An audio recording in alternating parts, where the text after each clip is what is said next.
Assalamualaikum warahmatullahi wabarakatuh. Good evening viewers. Regarding information, we are back on the sidelines of your activities with me, LAILATUL AZIZAH, who will provide the latest news.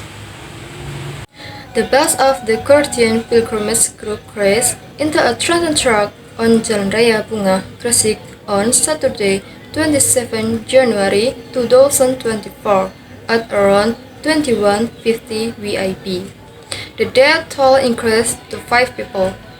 Previously, it was reported that 5 people died in the accident.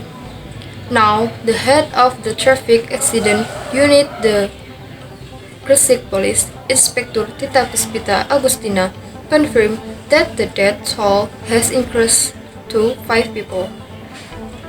That's right, the other one died while being treated at the hospital, said Tita to the Jatim Sunday. Tita explained that the tourist bus involved in the accident was named DVD with registration number AB 7072KN. The bus was carrying passengers from a pilgrimage group from Jedak Hamlet, RT 05, RW 09, Karangjan Village, Bandaan, Pasuruan.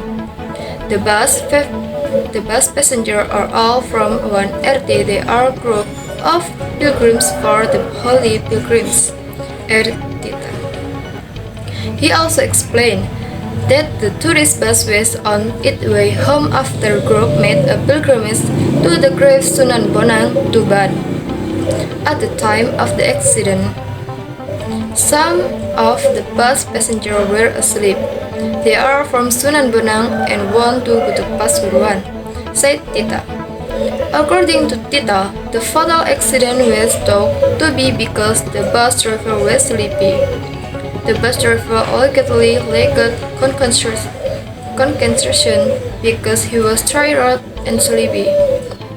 So, when it arrived at the scene of the incident, the bus swerved to the right beyond the middle of the road marking line.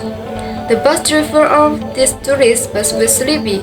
It is possible that the bus driver was so tired and that he fell asleep because he was not concentrating. The bus turning too far to the right and broke the markings, he said. At the same time, a dump truck with the license plate number L9310UU came from the opposite direction. The bus crashed into a truck driven by Adi, a 50-year-old man from Bojonegoro. The bus hit the truck and was pushed backwards until it hit a tree, concluded Tita. That's what I'm reporting now. LAILATUL AZIZAH said goodbye to Gresik. Thank you and good night. Wassalamualaikum warahmatullahi wabarakatuh.